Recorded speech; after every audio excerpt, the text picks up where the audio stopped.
হ্যাঁ ম্যাম হয়ে গেছে। हम्म, तो देखो लास्ट क्लास में हम लोगों ने एनपीओ का इलास्ट्रेशन 11 तक किया था, 8 बाकी है, 12 बाकी है और प्रैक्टिकल क्वेश्चन बाकी। एमसीक्यू वगैरह हम लोगों ने लास्ट क्लास जो है वो कंप्लीट किया था। अच्छा, तो एक मिनट।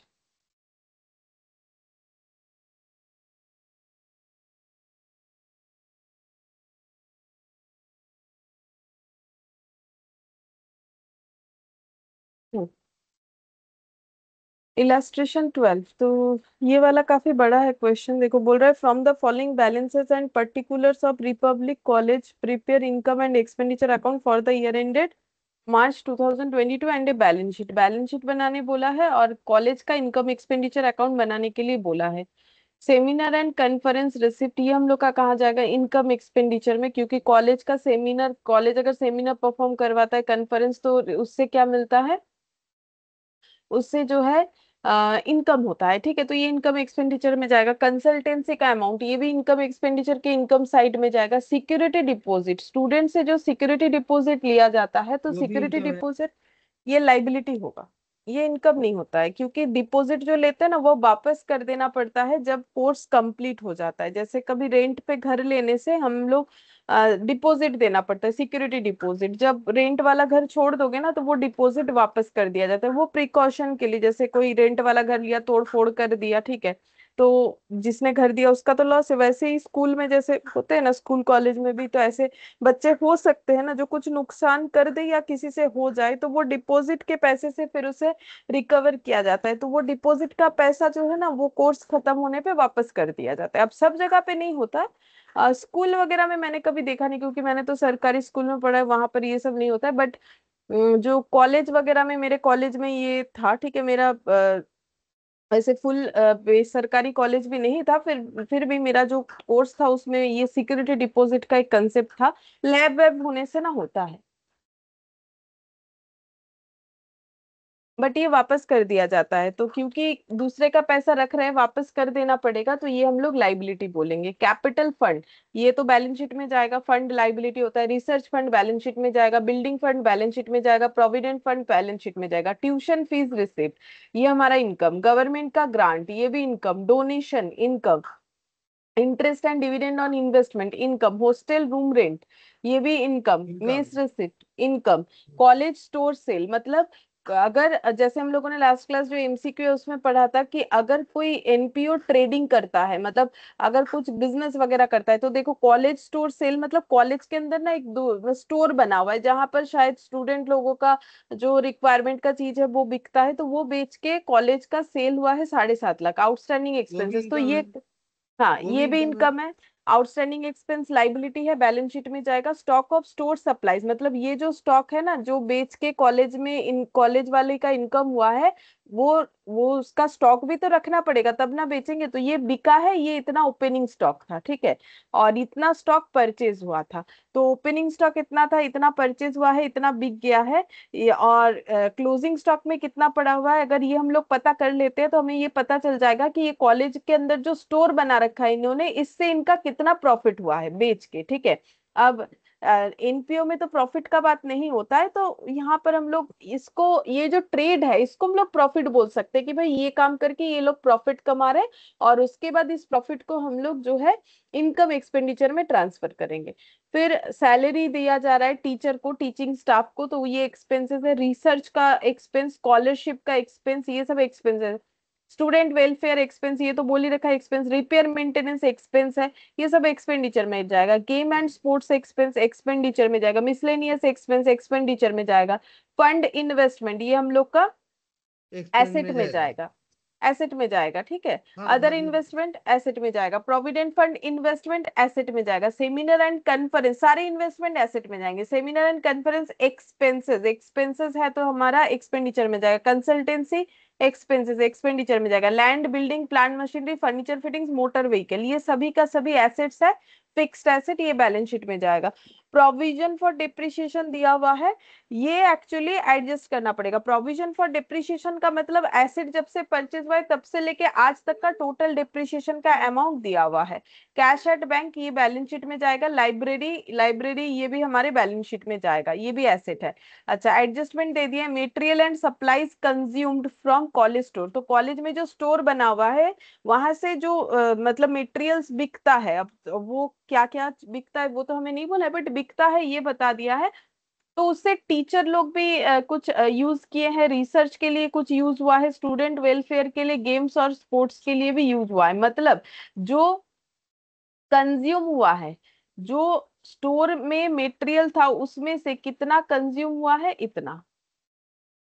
ठीक है, मतलब कुछ तो बेच देता है और कुछ जो है, जैसे स्कूल में मान लो उस शॉप के अंदर, उस दुकान के अंदर मान लो पेन बिकता है। ठीक है, अब क्लास में ऑफिस में पेन का जरूरत है तो पेन लेके चला गया। ठीक है, तो पेन लेके चले गए टीचर लोग, तो वो मान लो स्कूल के खर्चे में आ गया, तो वो ये सब जो है कंजम्पशन में आ जाएगा। जैसे मेरा एक मान लो ग्रोसरी दुकान है, मुझे चावल का जरूरत है, मैं अपने ग्रोसरी दुकान से लेके जा सकता ना, वैसे ही स्कूल कॉलेज के अंदर जो स्टोर है उस स्टोर से आइटम जो है बिकता भी है, प्लस अगर जरूरत पड़े तो टीचर्स जो भी है, रिसर्च स्टाफ, स्टूडेंट वेलफेयर के लिए या फिर गेम या स्पोर्ट्स के लिए जब जरूरत पड़ता है तो वो चीज जो है कंजम्पशन के लिए दे दिया जाता है, यूज करने के लिए। तो ये हमारा किस चीज में हेल्प होगा, इससे हम लोग ये फाइंड आउट कर पाएंगे कि कितना बिका, वो तो दिया हुआ था क्वेश्चन में सेल। ठीक है, और कितना हमारा यहाँ पर और कंज्यूम हुआ सेल होने के अलावा।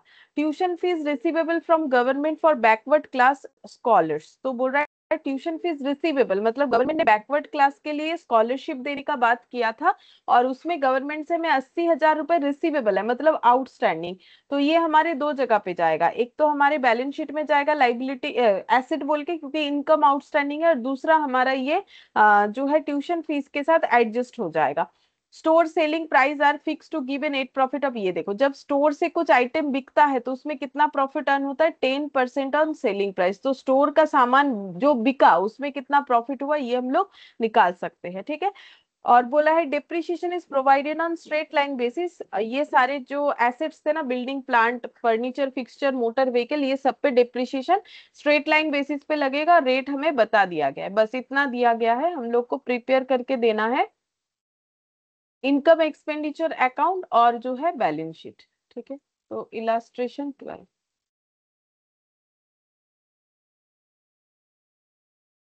Income and expenditure account of EX, नहीं, रिपब्लिक कॉलेज।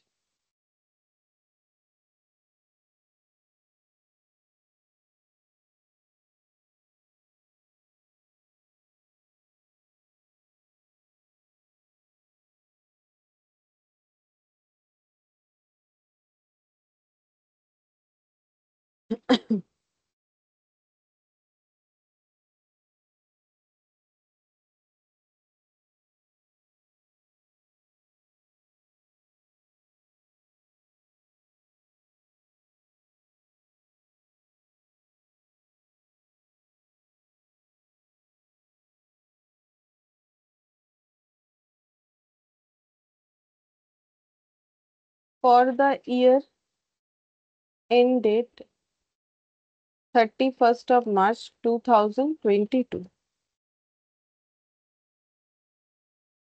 एक्सपेंडिचर और income.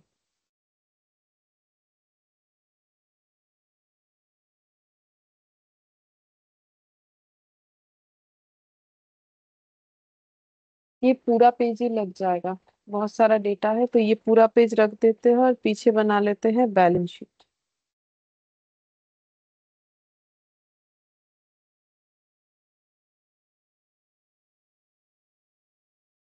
Balance sheet as on 31st of March 2022।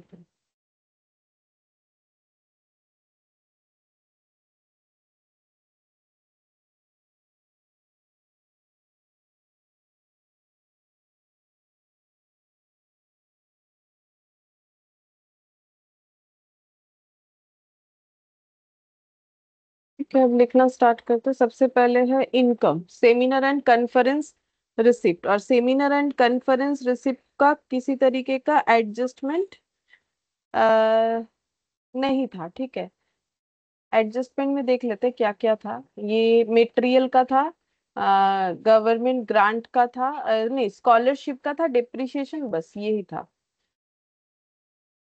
हाँ, एक चीज कर सकते हो, सेमिनार कॉन्फ्रेंस एक्सपेंसेस भी है, सेमिनार कॉन्फ्रेंस रिसिप्ट भी है, तो इसको एक्सपेंसेस और रिसिप्ट साइड में नहीं लिख के नेट करके भी लिखा जा सकता है, नहीं भी लिखोगे तो भी चलेगा। तो यहाँ पर लिख देते हैं by seminar and conference.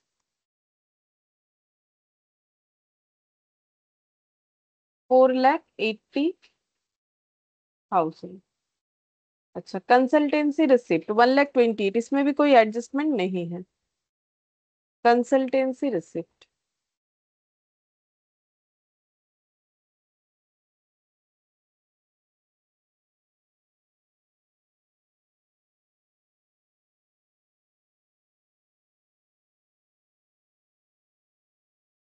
Security deposit 1,50,000।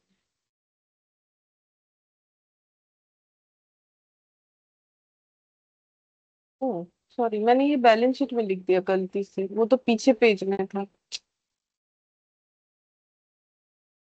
Security deposit liability হবে। হ্যাঁ, এটাকে এখানে লিখে দিই, ততক্ষণ ভুল করে এখানে লিখে দিয়েছি। Security deposit 1,50,000। यहाँ पर लिखेंगे बाई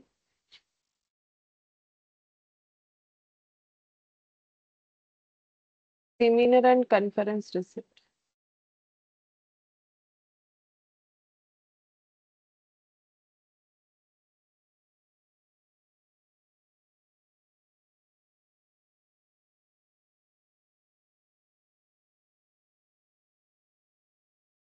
4,80,000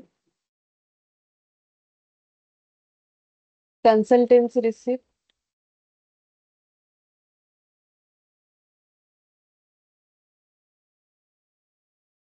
1,28,000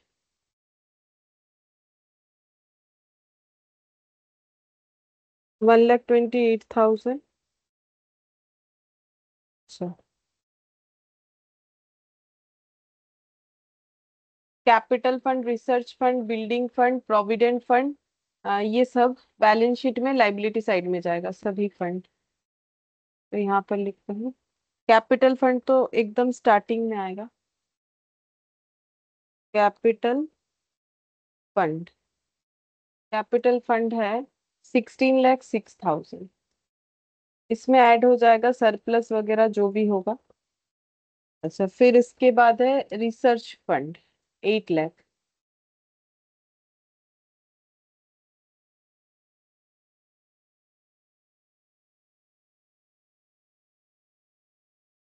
बिल्डिंग फंड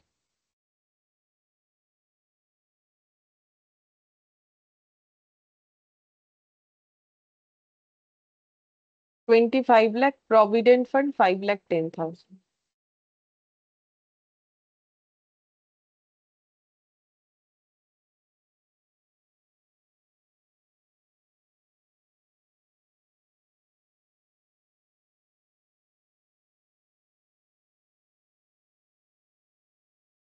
अच्छा, ट्यूशन फीस रिसिप्ट, इसमें एडजस्टमेंट था, नहीं स्कॉलरशिप में था, इसमें नहीं है। Tuition fees receipt 8 lakh by tuition fees receipt.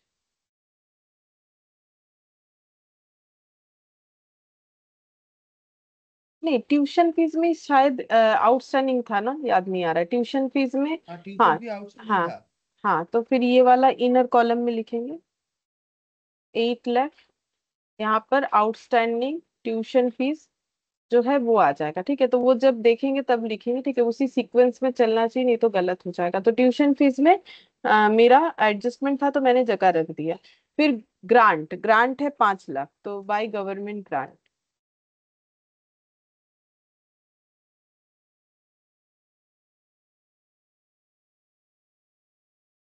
अच्छा, ग्रांट के बाद है donation 50,000, by donation 50,000, by donation 50,000। अच्छा, डोनेशन के बाद interest and dividend on investment 1,85,000, तो interest and dividend on investment 1,85,000। Hostel room rent 1,75,000, hostel room rent 1,75,000। ये सब किसी में भी कोई एडजस्टमेंट नहीं था। अच्छा, mess receipt 2 lakh, by mess receipt 2 lakh. और ये कॉलेज टूर का जितना भी एडजस्टमेंट है इसका हम लोग सेपरेट वर्किंग नोट बनाएंगे हमेशा। अगर हमारा कुछ ट्रेड कर रहा है एनपीओ, और उसमें हम लोग क्या करेंगे, ये फाइंड आउट करेंगे कि ये काम करके इनका कितना प्रॉफिट या लॉस हुआ, तो एक वर्किंग नोट बना लेंगे, वर्किंग नोट नंबर 1। ठीक है, वर्किंग नोट में हम लोग यहाँ पर बना लेते हैं ट्रेडिंग अकाउंट बोल के, ट्रेडिंग अकाउंट, क्योंकि ये लोग ट्रेड कर रहे हैं, बिजनेस कर रहे हैं ना, प्रॉफिट कमा रहे हैं बोला है, ठीक है। बट एनपीओ में नहीं कर रहे, एनपीओ तो जो है स्टूडेंट लोगों को मतलब एडुकेशन पर्पस के लिए बना हुआ है, तो इसमें जो मतलब स्टोर ओपन करके जो बिक रहा है वो एनपीओ का मतलब उसका प्रॉफिट एनपीओ में जाएगा, बट उसमें प्रॉफिट कमाना मना नहीं है। कॉलेज स्टोर सेल 7,50,000, तो इन्होंने सेल किया है, तो ट्रेडिंग में बाई सेल्स हो जाएगा 7,50,000, जैसे हम लोग फाइनल अकाउंट्स में करके आ रहे हैं। फिर कॉलेज स्टोर सेल्स हो गया, फिर बोल रहे हैं आउटस्टैंडिंग एक्सपेंसेस, ये लाइबिलिटी है, ये बैलेंस शीट में चला जाएगा 2,25,000। यहाँ पर outstanding liability expenses 2,25,000। Stock of store and supplies 3 lakh, opening stock to, opening stock 3 lakh, 3 lakh. Purchase 8 lakh, to purchase 8 lakh, क्योंकि देखो ये वैसे भी ट्रेडिंग में जाने वाला है, और ट्रेडिंग तो मैं बनाने बोला नहीं है, तो इसीलिए हम लोग वर्किंग नोट में बना रहे हैं, और इनकम एक्सपेंडिचर तो हमारा एज लाइक पीएल होता है। अच्छा, अब ये परचेज हो गया, इसके बाद है salary, research, scholarship, student welfare, ये सब खर्चा है, तो ये हम लोग का एक्सपेंडिचर साइड में चला जाएगा। ठीक है, तो सबसे पहले आ जाएगा टू सैलरीज,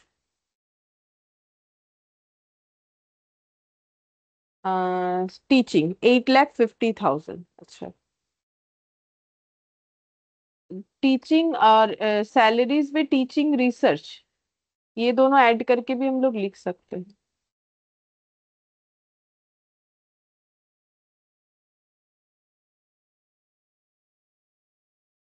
8,50,000 रिसर्च, जो रिसर्च का काम करते हैं उनको दिया गया सैलरी 1,20,000।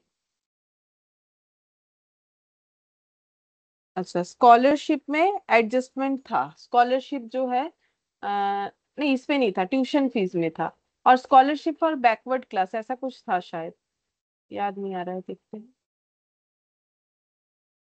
स्टोर से नहीं, ट्यूशन फी नहीं, tuition fee for backward class, तो स्कॉलरशिप का कोई एडजस्टमेंट नहीं था, तो ये एज इट इज 80,000 आ जाएगा।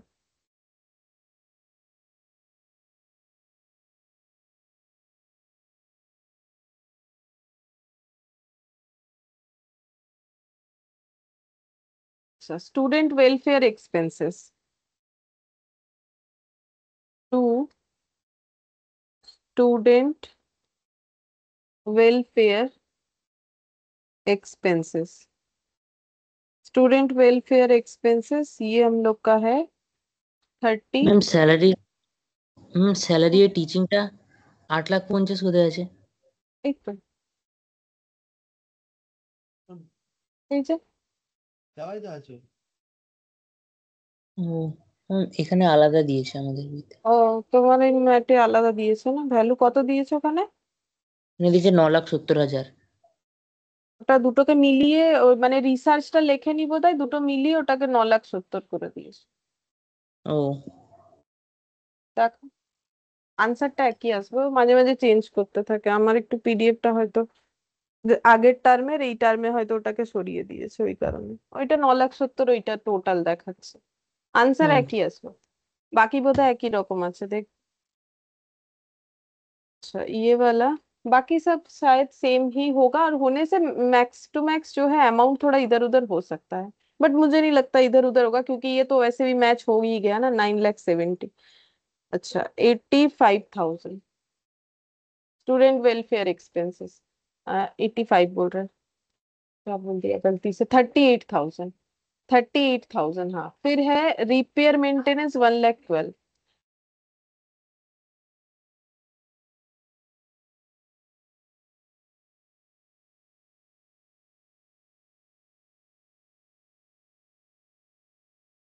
रिपेयर मेंटेनेंस, अच्छा game sports expenses 50,000।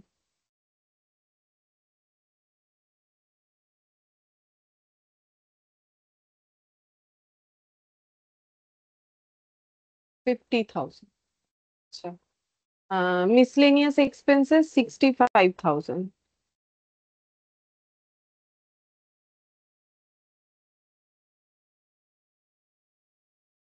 Research fund investment, सारे इन्वेस्टमेंट एसेट में चले जाएंगे।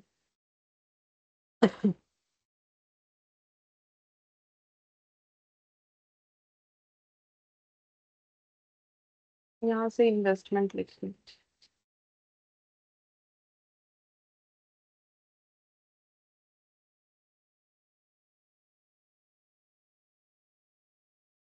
Research fund investment 8 lakh. Research fund investment other investment 18,50,000।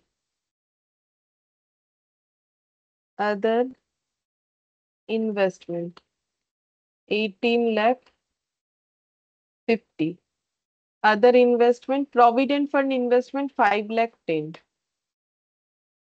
PFI कर देते, इतना कॉल लिखेगा ठीक है, तुम लोग एग्जाम में लिख लेना। एग्जाम में भी थोड़ा बहुत छोटा मोटा लिख दोगे, बहुत ज्यादा अगर टाइम का क्रंच होता है तो कोई प्रॉब्लम नहीं। ইনভেস্টমেন্টে কি ম্যাম? প্রভিডেন্ট ফান্ড ইনভেস্টমেন্ট মানে যদি তুমি কখনো চাকরি করো, তাহলে তোমাকে চাকরিতে ধরো বললো তোমাকে আমি 50,000 টাকা বেতন দেবো, কিন্তু ইন হ্যান্ড আমি তোমাকে 48,000 টাকা দেবো, তাহলে 2,000 টাকাটা কি হবে, তোমার নামে জমা করতে থাকবে কোম্পানি, যে যখন বলে তুমি হ্যাঁ ম্যাম যে বলে পিএফ কেটে রেখেছে ওটাই? হ্যাঁ হ্যাঁ, পিএফ কেটে রেখেছে, মানে ইন হ্যান্ড স্যালারি তোমার ওই 2,000 টাকাটা কেটে রেখেছে, এবার তুমি তোমার থেকে যতটা কন্ট্রিবিউট করাবে কোম্পানিও অতটাই কন্ট্রিবিউট করবে, এটাই পিএফ এর নিয়ম। যতটা এমপ্লয়িকে দিতে বলবে অতটাই এমপ্লয়ারও নিজের থেকে দেবে, মানে তোমার থেকে যদি 2,000 কাটে প্রত্যেক মাসে, তাহলে কোম্পানি তোমার নামের একটা ফান্ড বানাবে, যেখানে 2,000 টাকা তুমি দিচ্ছ তোমার স্যালারি থেকে, আর 2,000 টাকা ওরা দেবে নিজের থেকে, করে 4,000 টাকা করে প্রত্যেক মাসে জমা হতে থাকে, মানে 4,000, এটা এক্সাম্পল দিলাম, যেরকম হোক হতে পারে, ওটাকে বলে পিএফ কাট। পিএফটা কেটে নিয়ে তারপরে স্যালারিটা দেয়, ওটাকে বলে ইন হ্যান্ড স্যালারি। আচ্ছা ম্যাম, পিএফটা কি মানে কোম্পানি থেকে ফিক্স থাকে নাকি আমাদের উপর ডিপেন্ড করে বললেন? না আরেকবার না, বলুন। তো তুমি বলতে পারবে না, ওটা কোম্পানি যেরকম বলবে সেরকম, যে কাজের জন্য ওরা যেরকম, মানে সেটা ডিপেন্ড করছে, সরকারিদের তার সেরকম রুলস থাকে, বেসরকারি সেরকম রুলস থাকে, বিভিন্ন মানে পোস্টের ওপরে বিভিন্ন রকম হয়ে থাকে আর। হুম, ঠিক আছে। अच्छा सेमिनार एंड कॉन्फ्रेंस एक्सपेंसेस, फिर इधर लिखना पड़ेगा to seminar and conference expenses. Seminar and conference expenses कितना है, इतना बड़ा क्वेश्चन है। 4,50,000।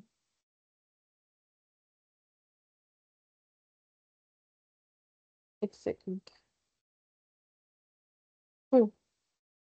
4,50,000 यही वाला हम बोल रहे थे कि अगर 4,50,000 इधर लिखोगे तो भी चलेगा, ठीक है, और ये जो रिसिप्ट है ना 4,80,000, उससे 4,50,000 लेस करके इधर 30,000 दिखाओगे तो भी चलेगा, मतलब सेमिनार कॉन्फ्रेंस से इनकम 4,80,000, एक्सपेंस 4,50,000, तो नेट इनकम 30, तो बाई साइड में 30 दिखा दोगे तो भी चलेगा, या फिर दोनों को फ्रंट दोनों साइड जगह पे 30 लिख दोगे तो एक भी ही चल रहा चलेगा। है। হ্যাঁ বলো। বললাম ম্যাম ইনকাম সাইডে 30,000 দেখালেও সেম একই দাঁড়াবে। হ্যাঁ হ্যাঁ হবে, কিন্তু দুটো লিখে দেখাতে হবে, শুধু 30 দেখালে কিন্তু হবে না, ঠিক আছে? 4,80,000 মাইনাস 4,50,000 দেখাতে হবে, কারণ 30 তো আমাদের ডেটা নেই না, সেই জন্য দুটোকে দেখাতে হবে যদি আমরা দেখাতে চাই ওইভাবে। कंसल्टेंसी का भी सेम होगा, कंसल्टेंसी रिसिप्ट ये देखो इधर है 1,28,000 और कंसल्टेंसी का एक्सपेंसेस है 28, तो 1,28,000 और 28 को नेट करके 1,00,000 का इनकम दिखा सकते हैं, या फिर इस तरीके से लिख सकते हैं जैसे लिख रहे हैं। अच्छा, इसके बाद land, building, plant, furniture, fitting, motor vehicle, ये सब हमारा फिक्स्ड एसेट हो जाएगा, तो अब यहाँ पर फिर से आना पड़ेगा। मेरे हिसाब से जगह कम हो गया क्या? अच्छा देखते हैं। लैंड, लैंड का तो कोई डेप्रिसिएशन नहीं होगा, तो इसमें तो जगह छोड़ने का जरूरत नहीं है, 1,00,000।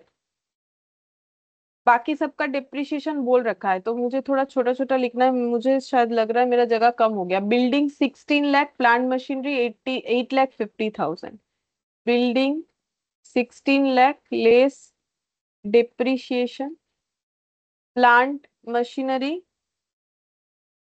8,50,000 लेस डेप्रिसिएशन।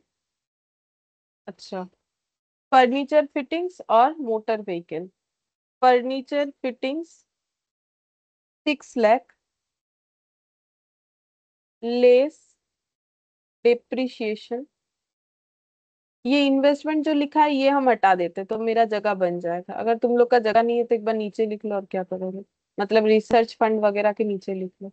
अच्छा, ये फर्नीचर फिटिंग्स के बाद है मोटर व्हीकल 1,80,000, डिसीजन लगेगा, मोटर व्हीकल 1,80,000, मोटर व्हीकल 1,80,000 और लेस डेप्रिसिएशन ये वाला थोड़ा और नीचे जाएगा, लिख देंगे छोटा छोटा करके, लेस डेप्रिसिएशन।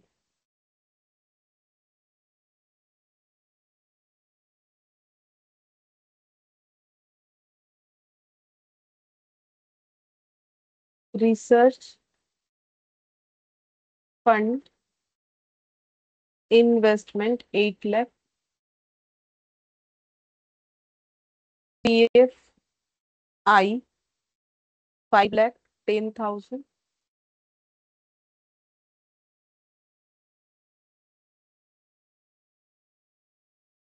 और कैपिटल फंड, नहीं एक क्या था, अदर इन्वेस्टमेंट 18,50,000, अदर इन्वेस्टमेंट 18,50,000। अच्छा, फिर इसके बाद प्रोविजन फॉर डिप्रिसिएशन दे दिया है, मतलब अब तक इस पे जितना डिप्रिसिएशन लगा है, तो इसका एडजस्टमेंट कैसे करेंगे, तो बताते हैं कैसे होगा। पहले ये जो बाकी है लिख लेते, कैश एट बैंक और लाइब्रेरी, कैश नीचे लिखेंगे, इस पे बीच में अगर कुछ आ जाए तो, कैश एट बैंक 6,42,000।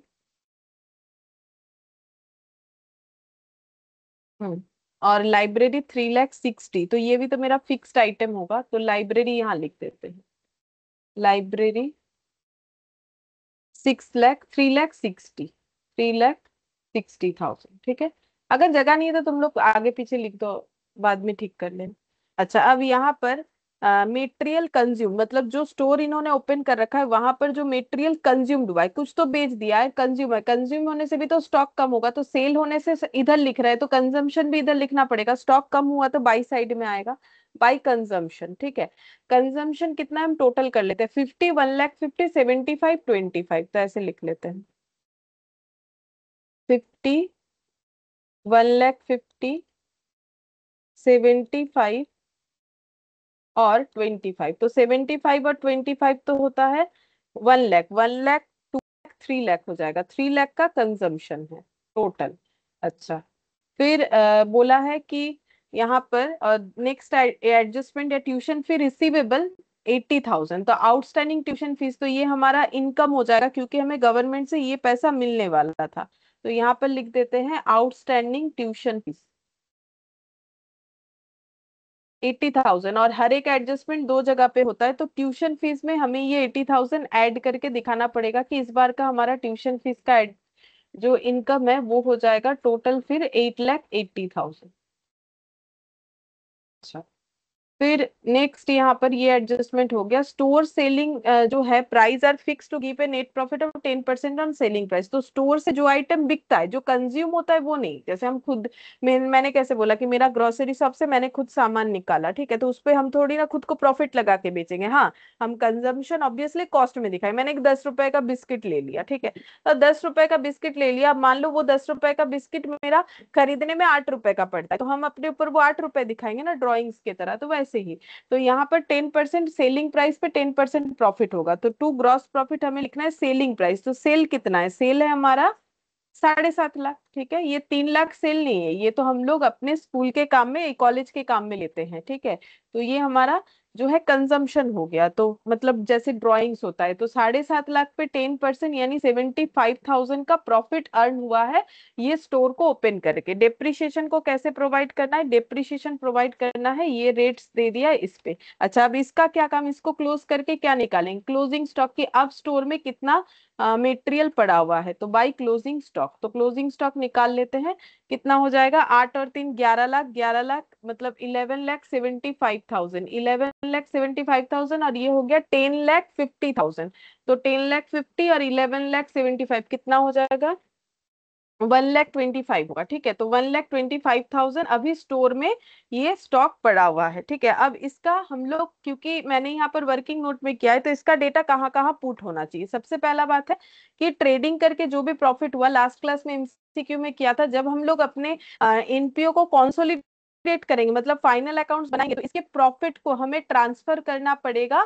जैसे हम लोग जीपी को ट्रांसफर करते पीएल में, वैसे ये वाले जीपी को हमें ट्रांसफर करना पड़ेगा इनकम एक्सपेंडिचर अकाउंट में, ठीक है। तो इनकम साइड में लिखना पड़ेगा बाई प्रॉफिट ऑन सेल, ठीक है। अब तुम लोग अगर सोचोगे कि प्रॉफिट तो कमाना नहीं है इनको, हाँ, वो तो इनको प्रॉफिट नहीं कमाना है एडुकेशन सेक्टर में जो सर्विस प्रोवाइड करने के लिए ये बैठे हैं, ठीक है। बाकी अगर किसी बाहर के स्टूडेंट को ये बेच रहे हैं ये सारी चीज, तो उससे प्रॉफिट कमा सकते हैं, इसमें कोई प्रॉब्लम नहीं है। लेकिन उस प्रॉफिट को इनको एडुकेशन के, मतलब इनके जो कॉलेज है उसी पर्पस में इन्हें काम में लगाना पड़ेगा, ठीक है। अच्छा, अब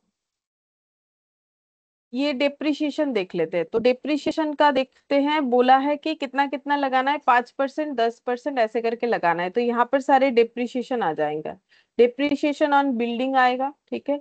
डेप्रिशिएशन ऑन प्लांट मशीनरी आएगा। Depreciation on furniture fittings.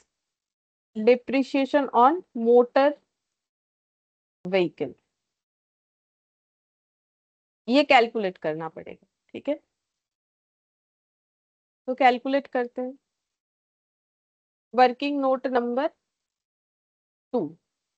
तो बिल्डिंग पे कितना लगाना है? 5%। तो बिल्डिंग का कॉस्ट कितना है? अब देखो, जब भी प्रोविजन फॉर डिप्रिसिएशन दिया हुआ रहता है, तो इसका मतलब ये है कि टोटल डिप्रिसिएशन हमें दिया हुआ है। जब हम लोग प्रोविजन मेथड फॉलो करते हैं, जब डिप्रिसिएशन पढ़ोगे तो और भी डिटेल्स में बता देंगे। तो डिप्रिसिएशन में प्रोविजन मेथड का मतलब होता है कि हम लोग अपने एसेट के कॉस्ट में डिप्रिसिएशन को चार्ज नहीं करते, हम लोग एक अलग अकाउंट फॉलो करते हैं जहां पर डिप्रिसिएशन को दिखाते हैं, ठीक है। डायरेक्टली अभी एसेट में चार्ज नहीं करते, तो इसीलिए एसेट का जो परचेस कॉस्ट है वही दिखता है। मतलब इतने रुपए का बिल्डिंग में इतना टोटल डिप्रिसिएशन चार्ज हुआ है, ठीक है।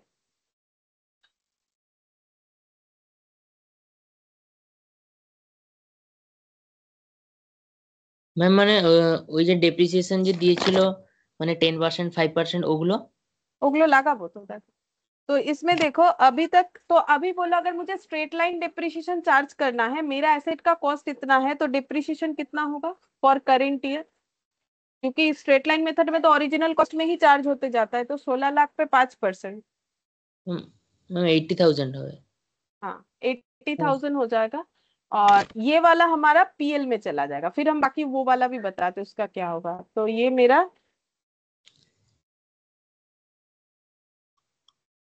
पीएल में चला जाएगा। और ये जो प्रोविजन जो है 4,80,000, ठीक है। ये इसके पहले ये हो जाएगा प्रोविजन फॉर डिप्रिसिएशन का मतलब अभी जो हम लोगों ने डिप्रिसिएशन निकाला उसके पहले अभी तक जो डिप्रिसिएशन चार्ज हुआ है वो है 4,80,000, ठीक है। तो टोटल डिप्रिसिएशन अब तक कितना चार्ज हो गया, पहले 4,80,000 हो चुका है, ठीक है, ओवरऑल। कब खरीदा है वो मुझे नहीं पता, जब खरीदा है तब से लेके हमें बता दिया है 4,80,000 और अभी वो 80,000, तो टोटल डिप्रिसिएशन कितना हो गया? मैम 560। 5,60,000, ठीक है। ম্যাম তো বলছি হ্যাঁ বলো।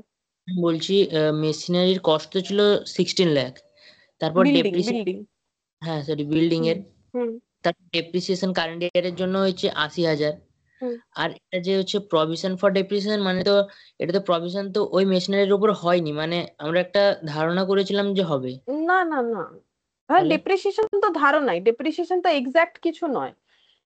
এখানে প্রভিশন মানে কিন্তু প্রভিশন মানে ফিউচারে আমাকে এই অ্যাসেটটা আজ না কাল আমার পুরনো হয়ে যাবে, আমি ডেপ্রিসিয়েশন লাগাই কেন? ডেপ্রিসিয়েশন লাগিয়ে দেখো, শুধু ডেপ্রিসিয়েশন লাগালে আমি ওটাকে এক্সপেন্স দেখে দিচ্ছি, আর প্রভিশন ফর ডেপ্রিসিয়েশন এক্সপেন্স হচ্ছে, কিন্তু প্রভিশন অ্যাকাউন্ট মেনটেন করলে কি হয়, আমি একটা মানে এই প্রভিশন দেখো অ্যাকচুয়ালি প্রভিশন অ্যাকাউন্টে কি হয়,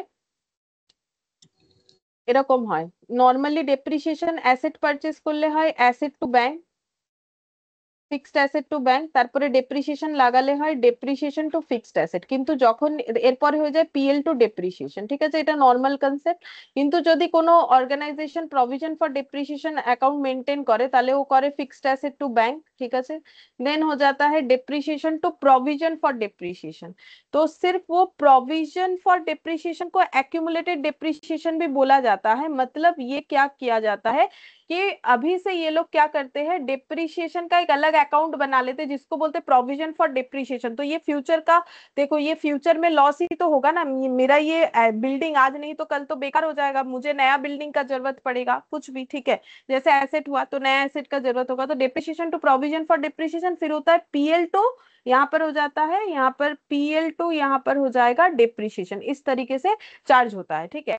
तो ये एस्टिमेटेड, तो देखो डिप्रिसिएशन वैसे ही एस्टिमेटेड है, ये 5% हमें कोई नहीं बताता है, 5% हम लोग एक अंदाजा लगा लेते हैं कि मेरा ये एसेट इतने वैल्यू से कम हो सकता है, मार्केट के ऊपर डिपेंड करता है कि ये इलाके में बिल्डिंग है, इतना पुराना है, तो इसका वैल्यू कितना हो सकता है। जैसे मेरे हाथ में एक मोबाइल है, तो हम बोलेंगे मेरा ये मोबाइल का मैंने ये खरीदा है 20,000 से, मान लो हम जब इसे बेचेंगे तो मुझे इससे 15,000 ही मिलेगा, तो मैंने 5,000 का इसका डिप्रिशिएट कर दिया। तो डिप्रिसिएशन तो देखो एजम्पशन एस्टिमेट ही है, ठीक है। डिप्रिसिएशन का कोई एग्जैक्ट रूल्स थोड़ी है कि हम लोग डिप्रिसिएशन इतना ही लगाएंगे, ऐसा हम लोग नहीं बोल सकते। अब मैंने बोला 15,000 में बिकेगा ये मोबाइल, हो सकता है 16 में बिक गया, हो सकता है 14 में बिक गया। तो इसीलिए डिप्रिसिएशन तो देखो वो लगाना पड़ता है, बिकॉज फिक्स्ड एसेट यूज कर रहे हैं तो उसका वैल्यू तो रिड्यूस होगा, लेकिन उसका कोई एग्जैक्ट वैल्यू हमें भी नहीं पता कि एग्जैक्ट कितने से कम करना चाहिए, ठीक है। तो 5% ये एस्टिमेटेड ही होता है कि 5%। अब ये प्रोविजन फॉर डिप्रिसिएशन का मतलब यहाँ पर ये है कि हम लोगों ने 4,80,000 अब तक ये डिप्रिसिएशन चार्ज किया है, जिसको हम लोग डायरेक्टली एसेट पे ना करके एक प्रोविजन अकाउंट पे चार्ज कर रहे हैं, ठीक है, हाँ मैम। प्रोविजन अकाउंट पे चार्ज कर रहे हैं। तो ये प्रोविजन अकाउंट मेंटेन कर रहे हैं, इसमें क्या होगा कि मेरा एसेट अपना ओरिजिनल कॉस्ट पे ही दिखता जाएगा, ठीक है।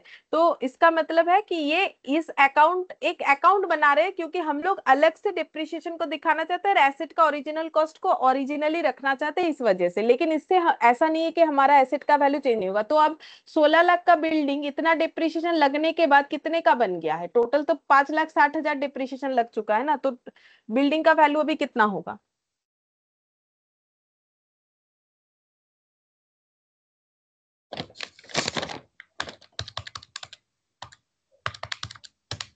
मैम 10,40,000 হবে। तो वही 10,40,000 दिखाना पड़ेगा। मैम। हाँ, तो अब ऐसा मत सोचो कि 5,60,000 क्यों माइनस कर दिया, 80,000 क्यों नहीं किया। अगर ऐसा सोच रहे हो तो वो भी समझो, अगर ये दिमाग में आ रहा है। एक्चुअली बिल्डिंग है 16 लाख का, कब खरीदा नहीं पता, डिप्रिसिएशन लगा, डिप्रिसिएशन लगा, डिप्रिसिएशन लगा लगा लगा, कितने साल लगा वो भी नहीं पता, बट इतना पता है जितने साल भी लगा है, मुझे नहीं पता कितने साल लगा है, क्योंकि क्वेश्चन ने बताया ही नहीं है। तो टोटल 4,80,000 का डिप्रिसिएशन लग चुका है, इतना हमें पता है। तो जब हम लोग एसेट का, हमें जिस साल बैलेंस शीट बनाने बोला है उस साल जब मुझे एसेट का वैल्यू दिखाना है तो हम कैसे दिखा सकते हैं? मेरे पास दो वे आउट है, ठीक है। या तो हम ऐसे दिखा देंगे कि मुझे करंट ईयर का, अब मुझे इस साल का डिप्रिसिएशन पता है जो कि 80,000 है, तो हम बोलेंगे पहले 4,80,000 लगा, अब 80,000 लगा, तो अब ये सब माइनस करके 10 लाख, कितना बोला तुम लोगों ने भी, 10,40,000 हो रहा है। या फिर मेरे पास दूसरा एक वे आउट है, पहले 16 लाख से 4,80,000 माइनस कर दो कि अब तक डिप्रिसिएशन लगने के बाद अभी एसेट का वैल्यू कितना है, बोलो कितना है?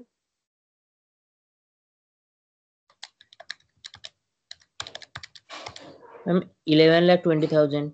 और अभी डिप्रिसिएशन कितना लगा? 80,000। तो कितना बचेगा? 10,40,000। एक ही बात है, जैसा दिखाना चाहो दिखा सकते। समझ में आ गया कि उधर नहीं तो सोचोगे पीएल में 80 दिखाया, यहाँ क्यों 5,60,000 दिखाया?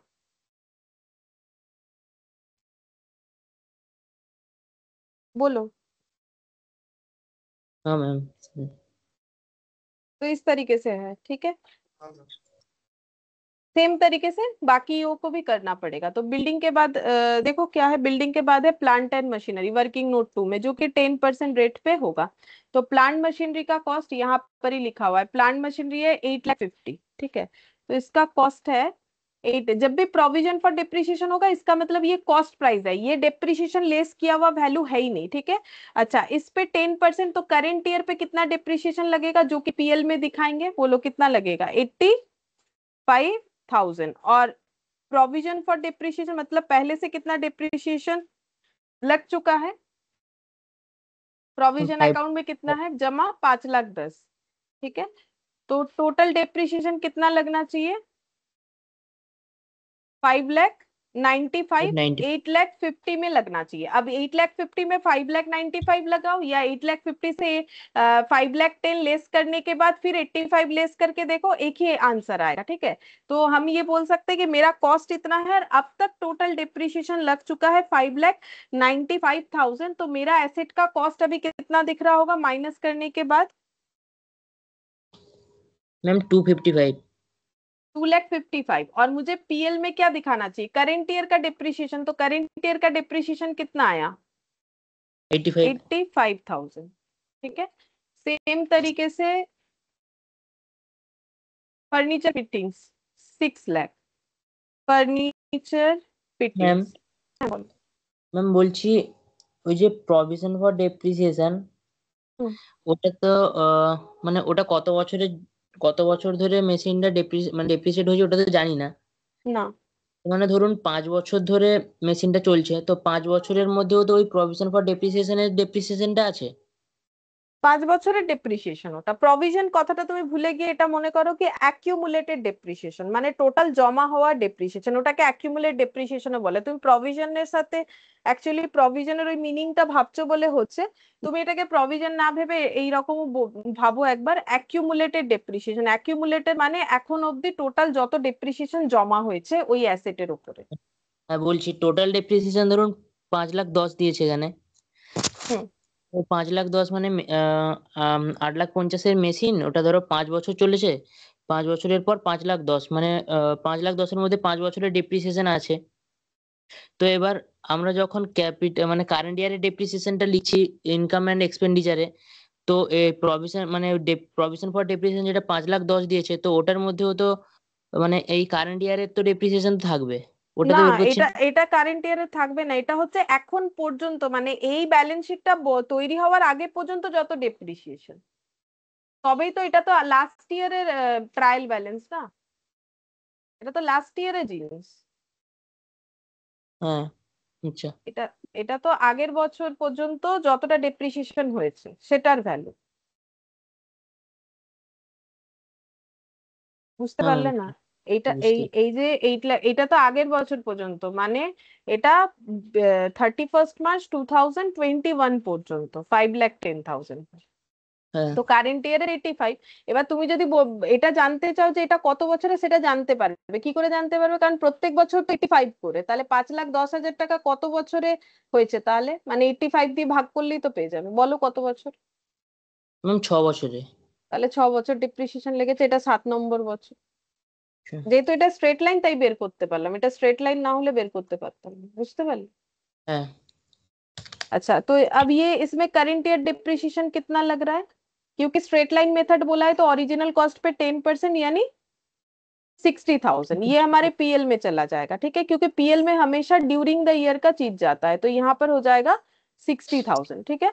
अब ये सब में वर्किंग नोट नंबर 2 लिखना है, working note 2, working note 2, working note number 2, ठीक है।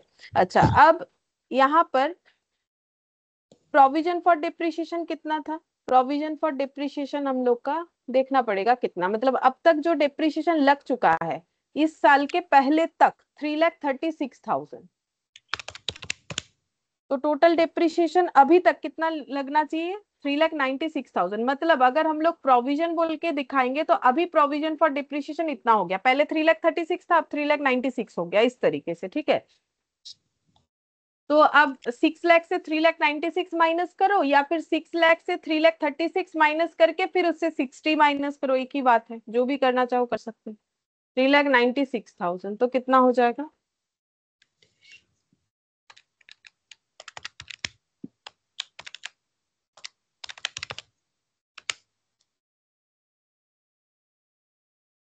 मैम 2,04,000 আসছে।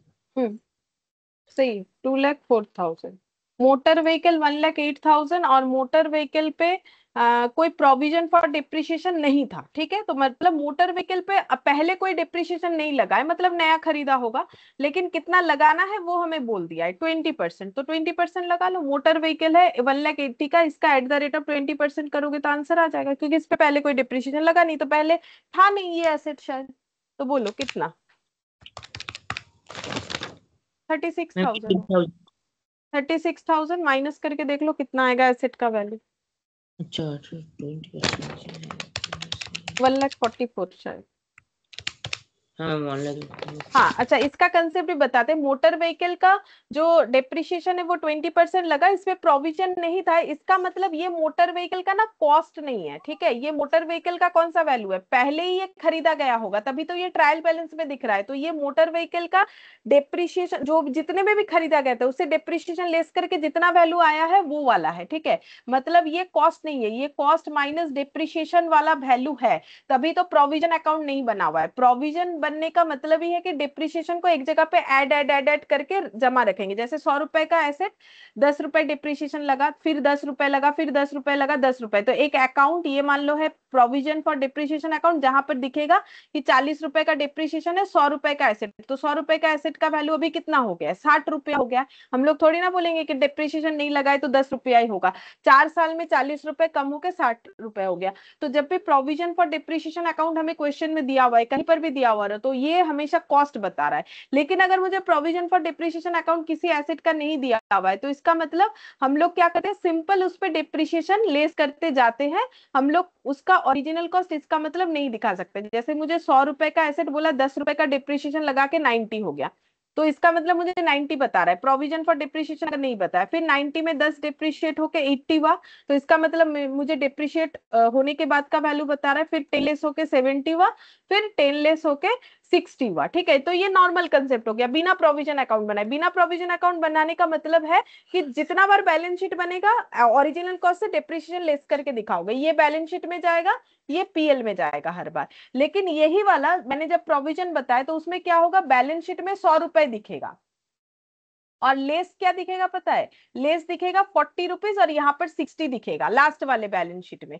पहले वाले बैलेंस शीट में दिखेगा 100 माइनस 10, क्योंकि पहला प्रोविजन 10 रुपए का बना होगा, तो यहाँ पर दिखेगा कितना पता है? 80। फिर नेक्स्ट वाले बैलेंस शीट में दिखेगा 100 माइनस 20, सॉरी 90, 100 माइनस 20 80 दिखेगा, फिर दिखेगा 100 माइनस 30 70, फिर दिखेगा 100 माइनस 40 60, इस तरीके से दिखेगा, और यहाँ पर ऐसे दिखेगा। बोलो डिफरेंस समझ में आया? हाँ मैम। यही चीज बोल रहे थे, लेकिन डिप्रिशिएशन है तुम लोग का तो वहां पर हम बताएंगे डिटेल्स में, अभी के लिए इतने से काम चला लो, ठीक है। अच्छा, अब हो गया हम लोग का, अब जो है इसको क्लोज करने का टाइम है। मोटर व्हीकल 20%, डिप्रिशिएशन शायद मैंने नहीं लिखा, 36,000 इधर लिख लेंगे। 36,000। ठीक है, आप टोटल करो इधर और देखो सरप्लस डेफिसिट क्या आ रहा है। अच्छा हाँ, एक चीज तो लिखा नहीं, ये प्रॉफिट तो लिख दिया, अच्छा बात है, बट ये क्लोजिंग स्टॉक, ये देखो ये जो हम लोगों ने स्टोर ओपन किया था इसका क्लोजिंग स्टॉक, ये भी तो आना चाहिए। क्लोजिंग स्टॉक कहाँ आएगा, बैलेंस शीट में आएगा 1,25,000, वो नहीं लिखा, लिखो क्लोजिंग स्टॉक 1,25,000।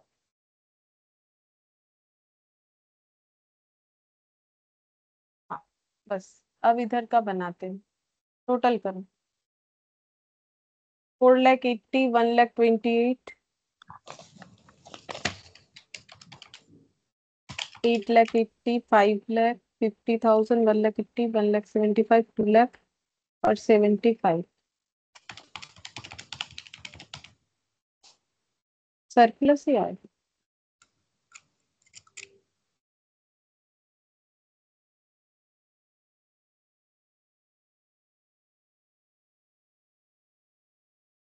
और तो ये लो 26,73,000 आना चाहिए।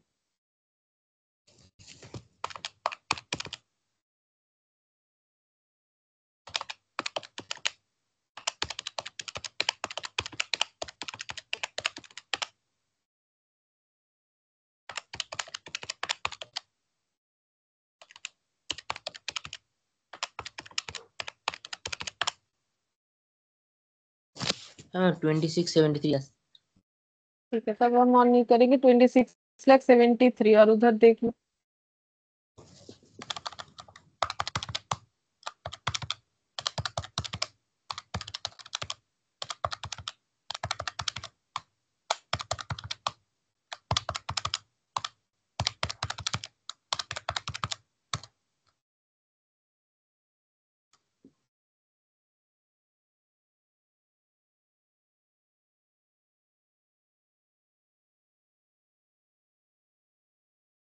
अच्छा एक चीज और भी लिखना था, रुको, एक चीज बाकी रह गया है।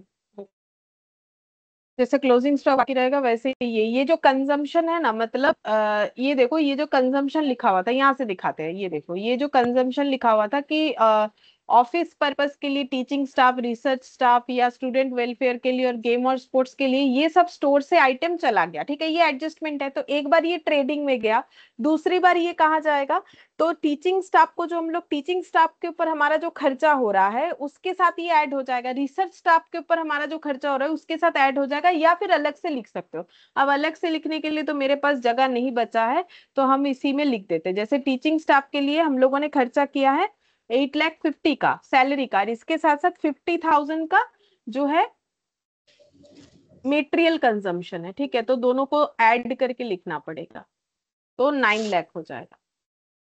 थोड़ा सा गड़बड़ हो गया, मतलब अगर जगह है तो तुम लोग नीचे नीचे लिख दो, मतलब मेरे जैसा मिटा के मत लिखो, जगह है तो नीचे लिख दो, टू मेटेरियल कंजम्पशन बोल के तो हो जाएगा। रिसर्च वालों का कितना, रिसर्च वालों का जो है 1,50,000,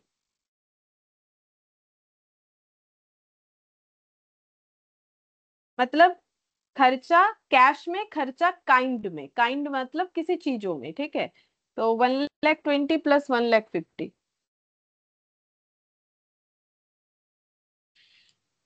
2,70,000। और स्कॉलरशिप हो गया, स्टूडेंट वेलफेयर एक्सपेंसेस, तो स्टूडेंट के लिए 38,000 का खर्चा हुआ, प्लस स्टोर से जो खर्चा हुआ 75, तो 38 प्लस 75 ये भी ऐड होगा, तो कितना हो जाएगा, 1,30,000।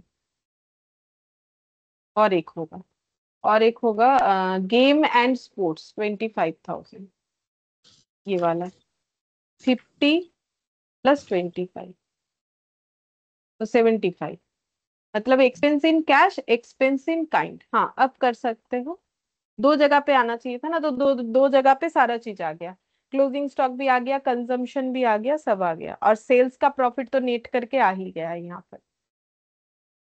अब देखो कितना हो रहा है,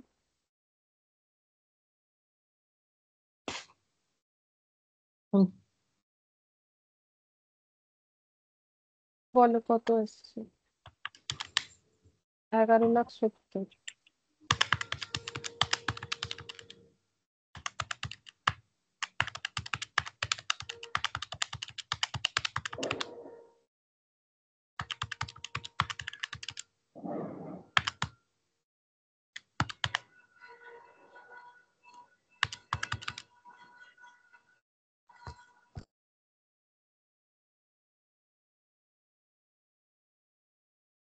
मुझे 3,01,000 আসছে।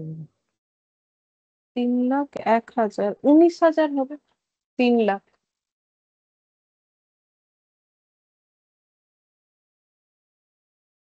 দেখছি।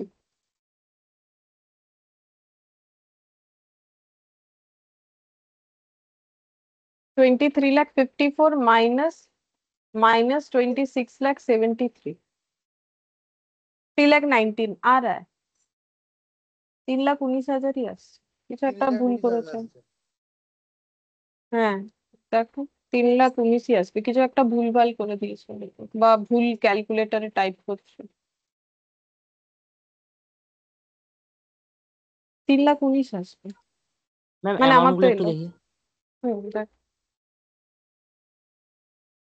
আমি বলে দিচ্ছি, স্যালারি টিচিংটা হচ্ছে 9 lakh, research 2,70,000, scholarship 80,000, student welfare 1,13,000, repair maintenance 1,12,000, game sports expense 75,000, miscellaneous expense 65, seminar conference 4,50,000, consultancy 28,000, depreciation building 80,000, plant machinery 85,000, furniture fitting 60,000, motor vehicle 36,000।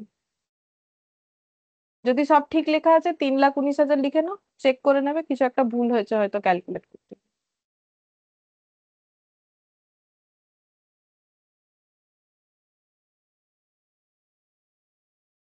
ঠিক লেখা আছে সবগুলো? না ম্যাম মানে ভুল লেখা ছিল। ওই স্যালারিটাকে লিখেছিলাম 9,70,000 লিখে দিয়েছি। ও, আর ওই তোমার ওই ডেটাটা দেখে তাই তো, ওই জন্য ভুল হয়ে গেছে। হ্যাঁ ওই মোটর ভেহিকেলে ওটা একটু ভুল লিখেছি, ওটা 36,000 জায়গায় 18,000 লিখে দিয়েছি, মানে 10% ডিপ্রিসিয়েশনে লিখে দিয়েছি। হুম,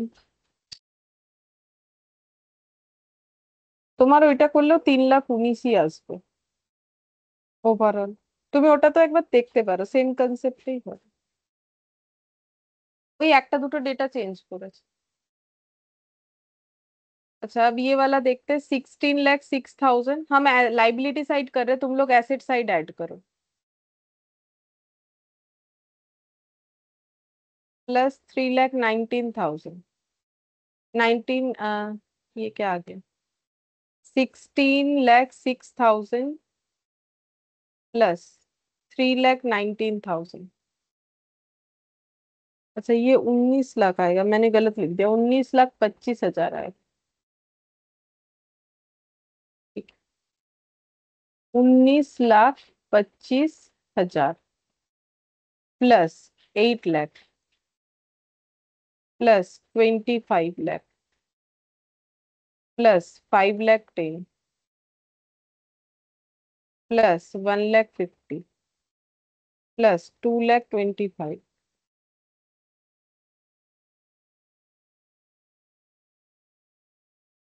61,10,000, यही आंसर है। उधर वाला आ रहा है 61,10,000।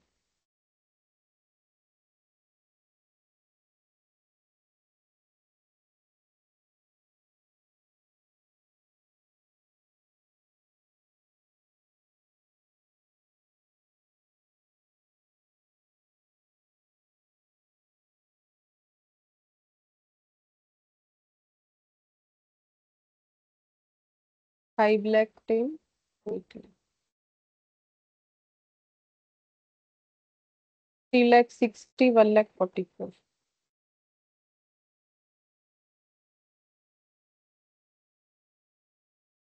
2,00,000,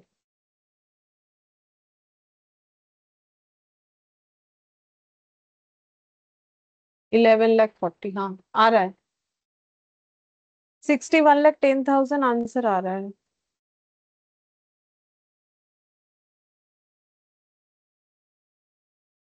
तुम लोग का आ गया।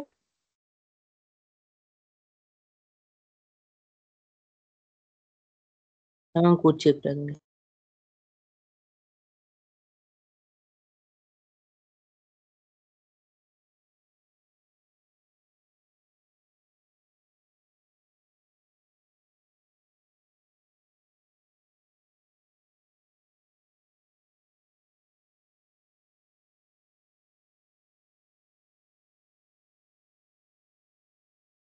হ্যাঁ ম্যাম এসছে। हम्म, अच्छा, अब जो है हम लोग ये थर्ड नंबर से स्टार्ट करते हैं, ठीक है, क्योंकि ये छोटा है क्वेश्चन, तो जितना टाइम में हमारा जितना हो सकता है, तो पहले ये प्रैक्टिकल क्वेश्चन 3 से स्टार्ट करें। 1 वाला बड़ा है तो ये 3 से स्टार्ट करें, देखते जितना हो पाता है।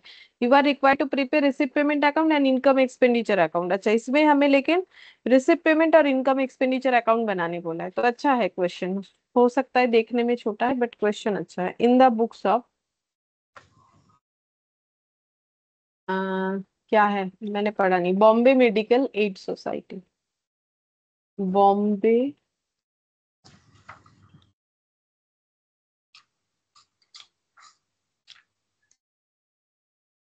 Receipt and payment account for the year ended 31st of December 2022 होगा। तो एक रिसिप्ट पेमेंट अकाउंट बनाने बोला है हम लोग को, और एक balance income expenditure.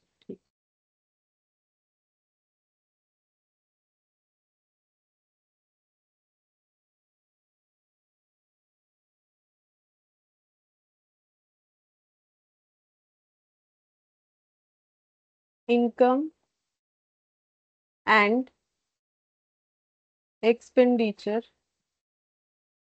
Account for the year ended 31st of December 2022।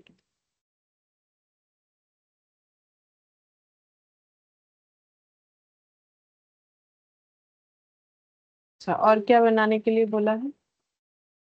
O, balance sheet भी बोला है। अच्छा, balance sheet as on 31st of December 2022।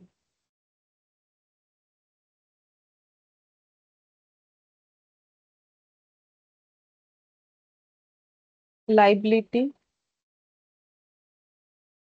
Assets, expenditure income. अच्छा, रिसिप्ट पेमेंट अकाउंट जो है रिसिप्ट बेसिस पे बनता है, पैसा आया या गया उसके हिसाब से बनेगा, ठीक है। बाकी इनकम एक्सपेंडिचर अकाउंट भी पता है कैसे, एक्रूअल बेसिस पे। सबसे पहले बोला है opening cash balance in hand, opening cash balance, तो ओपनिंग कैश बैलेंस कहाँ पर जाएगा? ओपनिंग कैश बैलेंस कहाँ पर जाएगा? हाँ बोलो। मैम शिफ्ट है। रिसिप्ट पेमेंट के रिसिप्ट साइड में जाएगा, टू बैलेंस बीडी बोल के, यहाँ पर to balance BD cash in hand. और एक जगह पे जाएगा, और एक जगह पे अगर जरूरत पड़ा तो वो अकाउंट बनाएंगे जो कि है ओपनिंग बैलेंस शीट। अगर हमें कैपिटल फंड नहीं दिया हुआ है, तो इस क्वेश्चन में ना कैपिटल फंड नहीं दिया हुआ है। ये देखो, सब्सक्रिप्शन, डोनेशन हम एक बार रफली पढ़ा देते हैं, interest on investment, payment for medicine supply, honorarium, salary, sundry expense, equipment purchase, ये सब। तो अगर मुझे बैलेंस शीट बनाना है, देखो कहीं पर भी मुझे कैपिटल फंड नहीं दिया है, तो मुझे opening capital opening balance sheet बनाना पड़ेगा। तो वो कहाँ पर बनाएंगे, क्योंकि वो मेरे सोल्यूशन का पार्ट नहीं है, तो इसीलिए वो वर्किंग नोट में बनेगा। तो वर्किंग नोट नंबर 1 यहाँ पर हम लोग बनाएंगे बैलेंस शीट एज ऑन 1/1/2022 का, ठीक है। और अभी हम लोग बना रहे 31st दिसंबर का, तो इसमें हमारा कैश आ जाएगा 8000, ठीक है। अच्छा, अब ये कैश के बाद देखो यहाँ पर सब्सक्रिप्शन, ये सब्सक्रिप्शन कहाँ आएगा? सब्सक्रिप्शन रिसिप्ट पेमेंट अकाउंट के रिसिप्ट में भी आएगा, और सब्सक्रिप्शन इनकम एक्सपेंडिचर में कहाँ आएगा? इनकम साइड पे। तो यहाँ पर लिखेंगे सब्सक्रिप्शन में टू सब्सक्रिप्शन। अच्छा, यहाँ कितना लिखेंगे? जितना रिसिप्ट हुआ है। अब देखना पड़ेगा कितना क्या रिसिप्ट हो रहा है, क्या हो रहा है, नहीं हो रहा है। और यहाँ पर हो जाएगा बाई सब्सक्रिप्शन इनकम साइड में। अच्छा, अब क्या सब्सक्रिप्शन पे एडजस्टमेंट है? बिल्कुल है, सब्सक्रिप्शन पे एडजस्टमेंट है। अच्छा, ये सब्सक्रिप्शन जो है 50,000, और यहाँ सब्सक्रिप्शन ड्यू दे दिया है 1/1/22 में और 31st दिसंबर 22 में, और एडवांस भी दे दिया है, ठीक है। तो चलो सब्सक्रिप्शन अकाउंट बना लेते हैं, तो सारा चीज क्लियर हो जाएगा। Working note number 2 subscription account.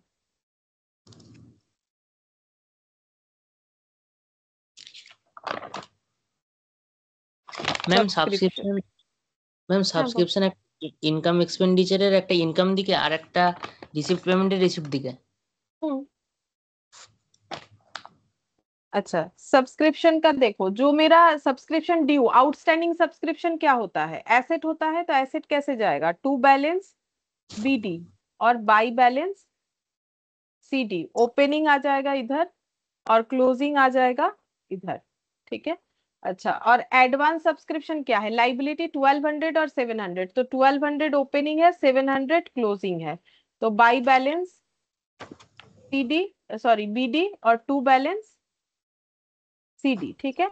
और यहाँ पर जो सब्सक्रिप्शन दिखाया है 50,000, इसका मतलब क्या है, ये है summary of receipt payment. Receipt payment account का ये मुझे लाइन बाय लाइन दे दिया है, बस अकाउंट में पुट करना है। तो ये सब्सक्रिप्शन रिसिप्ट हुआ है, तो एंट्री क्या होगा, subscription cash account debit to subscription कितना हो जाएगा 50,000। तो यहाँ पर क्या लिखेंगे, बाई कैश या बैंक 50,000 लिख सकते हैं, ठीक है, क्योंकि वो तो रिसिप्ट पेमेंट का ही समरी है। तो फिर रिसिप्ट साइड में हम लोग क्या लिखेंगे, टू सब्सक्रिप्शन बोल के 50,000, ठीक है। अब ये अकाउंट को जब क्लोज करोगे तो क्या आ जाएगा, टू इनकम एंड एक्सपेंडिचर बोल के बैलेंसिंग फिगर आ जाएगा। तो देखो कितना आ रहा है,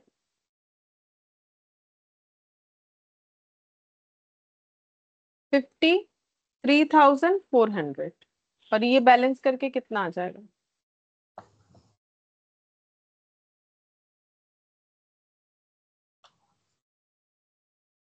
माइनस 2200, 51,200। तो इनकम एक्सपेंडिचर में चला जाएगा 51,200, वर्किंग नोट 2। अच्छा, अब ये जो है, ये जो एडजस्टमेंट था, ये जो एडजस्टमेंट था यहाँ पर ओपनिंग क्लोजिंग, ये ओपनिंग बैलेंस शीट में चला जाएगा, ये क्लोजिंग बैलेंस शीट में चला जाएगा, ठीक है। तो ओपनिंग बैलेंस शीट में एसेट लाइबिलिटी और closing balance sheet asset liability. तो ओपनिंग में क्या लिखेंगे, इधर होता है आउटस्टैंडिंग सब्सक्रिप्शन और इधर होता है एडवांस सब्सक्रिप्शन, ठीक है। तो आउटस्टैंडिंग एसेट होता है, तो ये इधर आ जाएगा 1500 और 1200 इधर आ जाएगा। सिमिलरली नए वाले बैलेंस शीट में भी आ जाएगा आउटस्टैंडिंग सब्सक्रिप्शन और एडवांस सब्सक्रिप्शन। तो एडवांस सब्सक्रिप्शन हो जाएगा 700 रुपए, देख लो एडवांस लाइबिलिटी, ये रहा लाइबिलिटी का क्लोजिंग, और 2200 ये हम लोग का आउटस्टैंडिंग सब्सक्रिप्शन 2200। बोलो ये पूरा क्लियर हो गया, इसका पूरा कैलकुलेशन, बोलो ये क्लियर है, बात समझ में आ गया।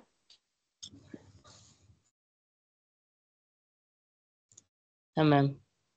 नेक्स्ट हम लोग देखेंगे यहाँ पर डोनेशन। तो डोनेशन 15,000, ये बोल रहा है डोनेशन क्यों लिया गया है, रेवेन्यू एक्सपेंडिचर को मीट करने के लिए, ठीक है। तो डोनेशन रिसिप्ट हुआ, ये रिसिप्ट पेमेंट का समरी है, तो रिसिप्ट साइड में क्या लिखोगे,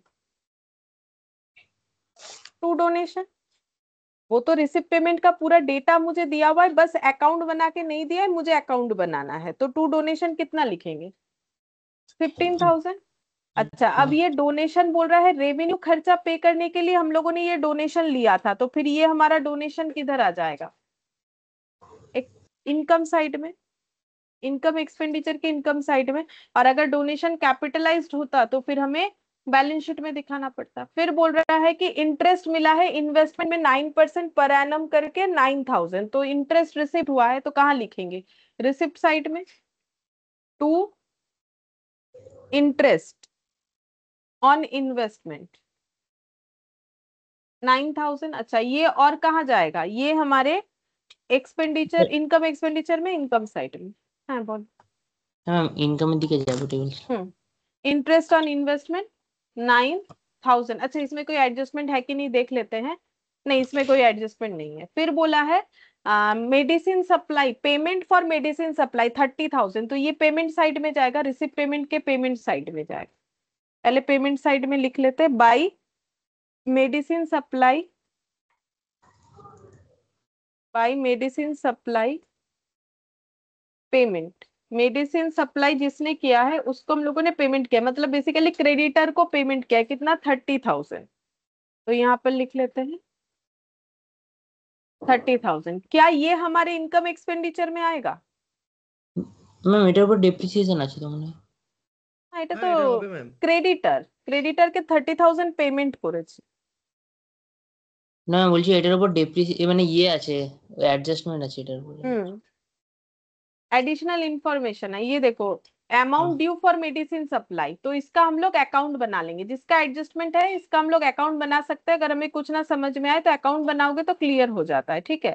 तो वर्किंग नोट नंबर 3 यहाँ पर बनाते हैं, क्रेडिटर लिख देते हैं, पूरा उतना बड़ा लैंग्वेज नहीं लिख के। देखो ये जो लिखा है ना, amount due for medicine supply का मतलब एक क्रेडिटर हो गया है जिसको मुझे पैसा देना है। तो क्रेडिटर का ओपनिंग किधर आता है, हमेशा बाई बैलेंस बीडी बोल के आता है, जो कि है 9,000 इनके हिसाब से, और ये कितना आता है 13,000। टू बैलेंस सीडी 13,000, ठीक है। अच्छा, अब क्रेडिटर का जब भी अकाउंट बना रहे हम लोग कोई भी मेडिसिन रिलेटेड, क्या और कोई एडजस्टमेंट है? हाँ है, स्टॉक ऑफ मेडिसिन, वो भी बना लेते हैं। स्टॉक, सिर्फ स्टॉक बोल के लिखोगे तो भी चलेगा, स्टॉक का एडजस्टमेंट यहाँ पर।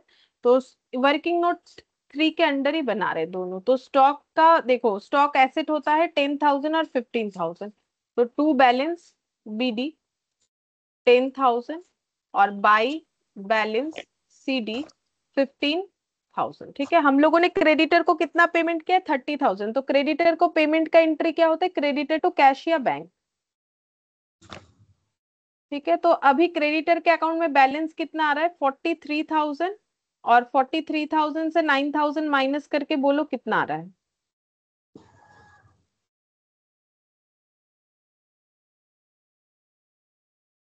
$34,000। 34।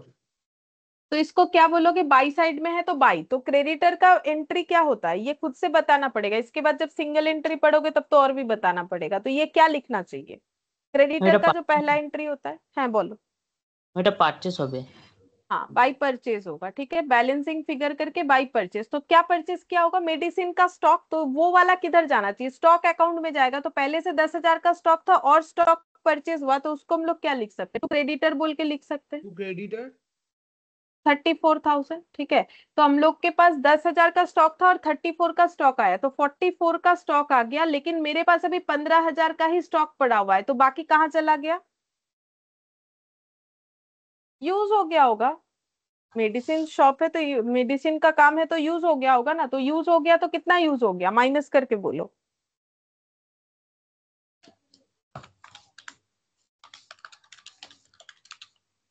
मैम 29,000। तो इसको कहाँ दिखाओगे, जो यूज हो गया उसको कहाँ दिखाओगे, कंजम्पशन को, कंजम्पशन ওটা ওটা বাই দেখিয়ে দেবো। इनकम না एक्सपेंडिचर में दिखाओगे, हाँ हाँ एक्सपेंडिचर साइड में, हाँ एक्सपेंडिचर साइड में दिखाओगे। तो ये एडजस्टमेंट में हम लोगों ने बहुत सारी चीज वर्किंग नोट में कर लिया। अब सारा चीज एक एक जगह पुट करो। सबसे पहले ये कैश पुट हो चुका है ऑलरेडी पेमेंट साइड में, ठीक है। अब ये 90,000 कहाँ, ये 9,000 कहाँ जाएगा, क्रेडिटर का 9,000 ओपनिंग वाले बैलेंस शीट में आएगा, क्रेडिटर बोल के 9,000, चाहो तो मेडिसिन सप्लायर लिख सकते हैं। और ये 13,000 कहाँ आएगा, ये ओपनिंग वाले बैलेंस शीट में आएगा, सॉरी क्लोजिंग वाले बैलेंस शीट में आएगा 13,000, ठीक है। अच्छा, और ये परचेस कहाँ आएगा, परचेस तो इधर ट्रांसफर होके आंसर आए, तो परचेस जो है हमें कहीं लिखने का जरूरत नहीं पड़ेगा, क्योंकि परचेस को एडजस्ट करके ही बाकी आंसर आए। फिर स्टॉक 10,000, तो यहाँ पर आ जाएगा ओपनिंग स्टॉक 10,000, और क्लोजिंग स्टॉक इधर आ जाएगा। ये क्रेडिटर को इधर लिख दिया, तुम लोगों ने बोला नहीं कुछ, क्रेडिटर ये मैंने एसेट साइड में लिख दिया गलती से। अच्छा, और ये जो स्टॉक है 15,000, ये यहाँ पर आ जाएगा,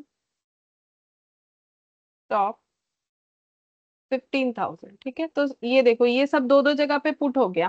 क्रेडिटर मेरा पुट हो गया, स्टॉक मेरा पुट हो गया। अच्छा, अब ये इनकम एक्सपेंडिचर में टू स्टॉक कंजम्पशन 29,000 बोल के आ जाएगा। तो इनकम एक्सपेंडिचर में लिखो टू मेडिसिन कंजम्पशन या स्टॉक कंजम्पशन,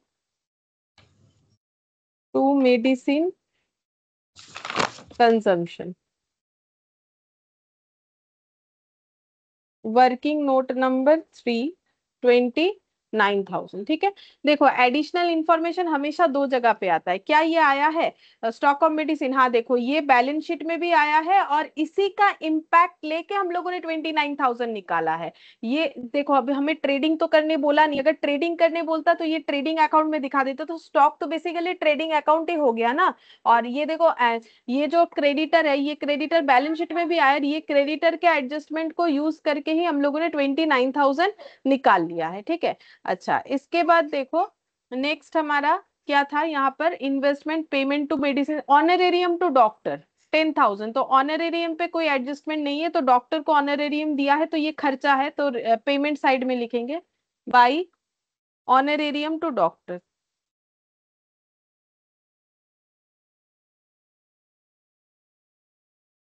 एक सेकंड लिखो तुम लोग,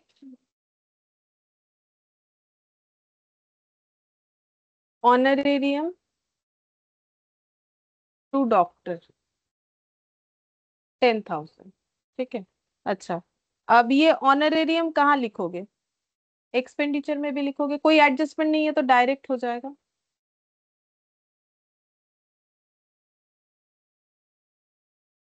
ऑनरेरियम टू डॉक्टर, फिर उसके बाद सैलरी 28,000, सैलरी में भी कोई एडजस्टमेंट नहीं है तो एक्सपेंडिचर में भी आ जाएगा और पेमेंट साइड में भी आ जाएगा। कोई एडजस्टमेंट नहीं है मतलब कोई ड्यू नहीं है, कुछ नहीं है, तो इधर भी आ जाएगा इधर भी आ जाएगा।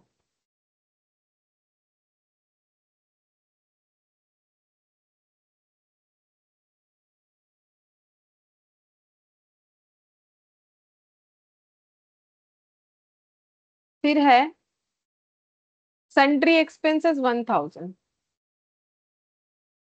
सन्ड्री एक्सपेंसेस 1,000, तो यहाँ भी आ जाएगा, कोई एडजस्टमेंट नहीं है 1,000। अच्छा फिर उसके बाद सन्ड्री एक्सपेंसेस के बाद है इक्विपमेंट परचेज 15,000, तो ये पेमेंट साइड में आएगा by equipment purchase. By equipment purchase 15,000 ये पेमेंट साइड में आएगा, लेकिन ये रिसिप्ट पेमेंट के सॉरी एक्सपेंडिचर में नहीं आएगा, क्योंकि एक्सपेंडिचर में इसका डिप्रिशिएशन आता है और इक्विपमेंट परचेज किया है तो बैलेंस शीट में आएगा। टू डिप्रिशिएशन ऑन इक्विपमेंट आ जाएगा, अगर डिप्रिशिएशन देने के लिए बोला है तो। मैंने देखा नहीं है बट मैंने लिख दिया, अगर होगा तो हम लोग डिप्रिशिएशन लिख लेंगे। अच्छा अब जो बैलेंस शीट बना रहे हैं वहां पर लिखेंगे इक्विपमेंट।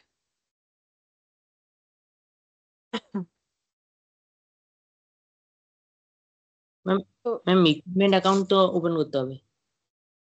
इक्विपमेंट तो 21,000 और 30, ठीक है तो चलो ओपन कर लेते। देखो 21,000 और 30,000 है, तो 21,000 ओपनिंग बैलेंस शीट में चला जाएगा, अगर हम लोग चाहे तो ऐसे भी कर सकते हैं।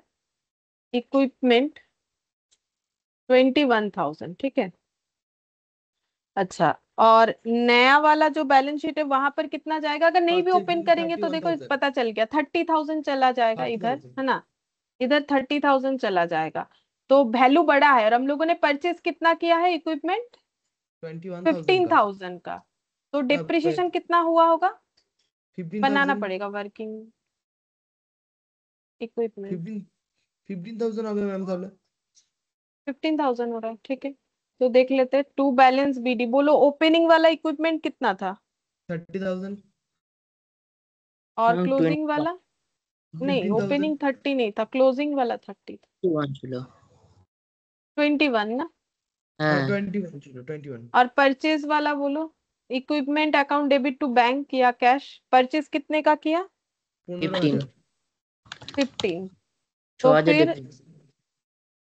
36,000 होना चाहिए, बट 30,000 ही पड़ा हुआ है, तो डिप्रिशिएशन 6,000।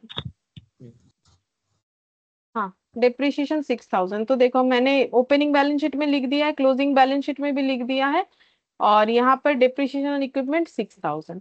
तो ये 6,000 लगने के बाद 30,000 है, तो ये ऐसे ही रहने दो, ठीक है। और चाहो तो लिख के भी दिखा सकते हो। इक्विपमेंट के बाद चैरिटी शो एक्सपेंसेस 1,500, तो ये यहाँ पर आ जाएगा। टू चैरिटी शो एक्सपेंसेस कोई एडजस्टमेंट नहीं है, तो दोनों जगह पे सेम आ जाएगा।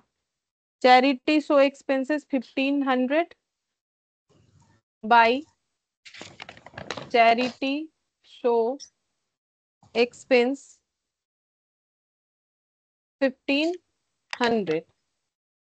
अच्छा फिर चैरिटी शो कलेक्शन 12,500 इधर आ जाएगा रिसिप्ट साइड में। Charity show collection, charity show collection 12,500 और इधर इनकम साइड में चला जाएगा बाई चैरिटी शो कलेक्शन 12,500। ठीक है। अच्छा, बिल्डिंग है, पहले 50 था अभी 48 है। ठीक है, तो बिल्डिंग ओपनिंग में लिखते हैं 50 और क्लोजिंग में हो गया 48, तो कितना डिप्रिशिएशन लगा? 2000। 2000, तो वो भी लिखो। टू डिप्रिशिएशन इधर आ जाएगा ऑन बिल्डिंग 2000। अच्छा, अब इन्वेस्टमेंट पे इंटरेस्ट अर्न किया है, तो इन्वेस्टमेंट कितने का था? तो 9% रेट ऑफ इंटरेस्ट पे अगर 9,000 का इंटरेस्ट रिसीव किया है तो इन्वेस्टमेंट कितने रुपए का था वो भी तो लिखना चाहिए। तो 9,000 यानी 9% का वैल्यू, तो 100% का जो वैल्यू है वही मेरा इन्वेस्टमेंट का अमाउंट है। तो बोलो 100% का वैल्यू कितना हो जाएगा? 1 लाख। मैम 1 लाख। तो ये वाला यहाँ भी आएगा और यहाँ भी आ जाएगा इन्वेस्टमेंट, क्योंकि इन्वेस्टमेंट बेच दिया ऐसा तो बोला नहीं है। 1 लाख। अच्छा यहाँ पर कैश का क्लोजिंग बैलेंस भी आ जाएगा। कैश, कैश क्लोजिंग कैश कितना है? रिसिप्ट पेमेंट से मिलेगा, है नहीं अभी अवेलेबल, तो पहले रिसिप्ट पेमेंट को क्लोज करो, देखो कितना आ रहा है।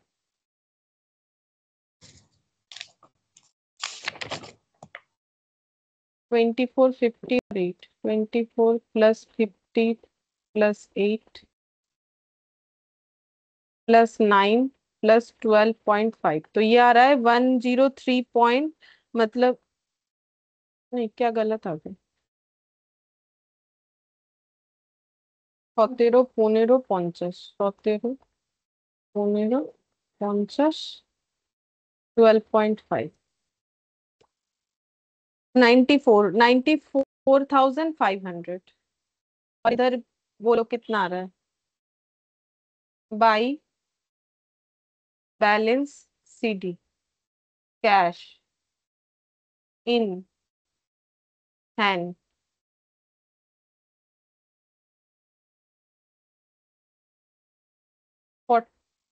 68, 69 माइनस 15 78 माइनस 0.15, 78,500। 9,000 आना चाहिए माइनस करके। 40, হ্যাঁ মাইনাস করে ম্যাম 9,000 আসছে। 9,000 आ रहा है, হ্যাঁ तब ठीक है, लिख दिया मैंने। हाँ, 9,000 आ रहा है कि नहीं देख लो।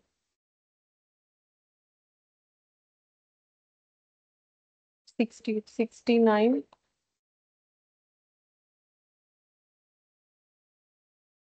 84, 10,500 1500, है ठीक है। अच्छा, अब ये वाला निकालो, হ্যাঁ ম্যাম 9000 আসছে। ये वाला निकालो, सरप्लस।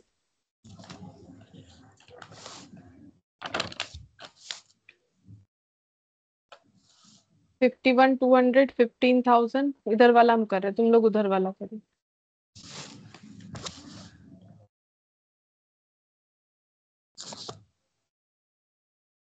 $87,700 माइनस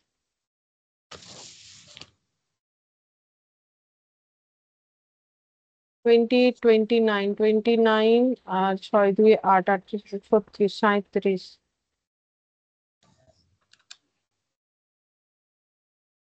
10,200 आ रहा है। এটা হচ্ছে 77,500। 77,000, 87,700। আচ্ছা, টোটাল বলছো 77,500, মাইনাস করে না 10,200 হবে। হ্যাঁ अच्छा, अब इसका कैपिटल निकालो पहले, ओपनिंग बैलेंस शीट का। 9,500 प्लस 21,000, 50 10 60 81 1,81,000 ম্যাম ওটা আমার প্লাস কথা হচ্ছিল 67,300। কোনটা বলো তো? ওই যেটা 77,000 থেকে যেটা বললাম আমি। আমি তো ওটা মাইনাস করে করে বের করে নিয়েছি, মানে 87,700 থেকে এগুলো মাইনাস করেছি, 10,200 আসছে। ও ঠিক আছে ম্যাম। 1,90,500 माइनस 10,200, 1,80,300, ये आ रहा है कैपिटल।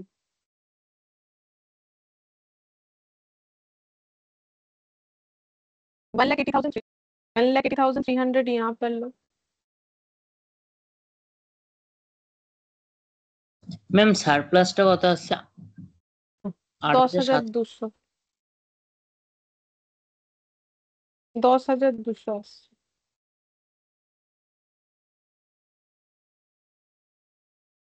1,90,500। ম্যাম ওই চ্যারিটি শো এক্সপেন্সেস ওটা আসবে তো 1,500 টাকা? হুম, সব নিয়েই আসছে। হ্যাঁ ম্যাম সব মিলিয়েই আসছে ওটা। हाँ, 2,04,200, इधर भी 2,04,200 आने से ही हो जाएगा।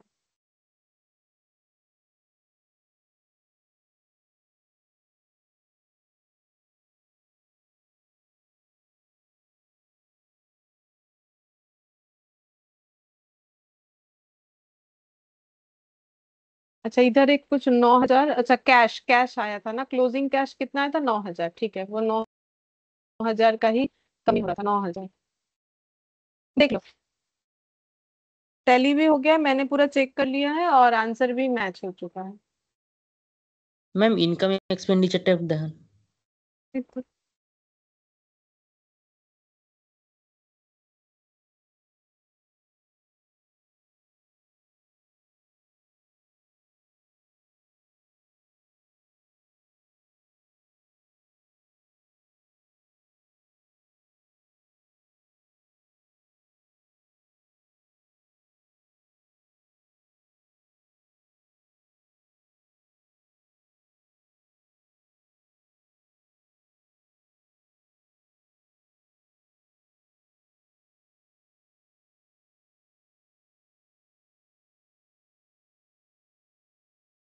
ম্যাম আরেকটু মানে স্ক্রল করো উপরের দিকে।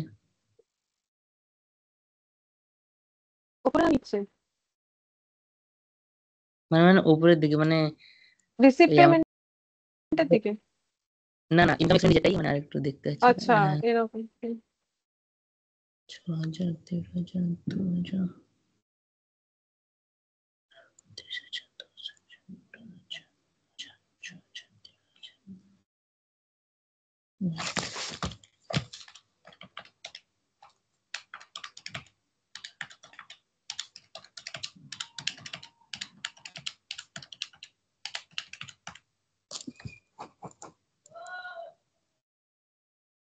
হ্যাঁ ম্যাম ঠিক আছে।